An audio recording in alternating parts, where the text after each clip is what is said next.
Good day, Sir, Madam. My name is Angelica Sidorotan. I am 29 years old. I am a Filipino. I am married and I have one child. I graduated in college at Bachelor in Science in Business Administration, major in Financial Management.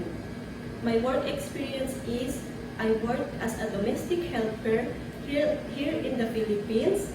I took care of 2 children by give them a food at the right time, playing them, bathing them, and love them as my own family. I do cleaning the house, washing and ironing clothes. I can cook Filipino food like chicken adobo, mixed vegetable. I am willing to learn how to cook Chinese dishes. Sir, Ma'am, please choose me as your household worker. I am kind, loyal, patient, and hardworking. And I promise I finish my 2 years contract. Thank you, Sir, Madam.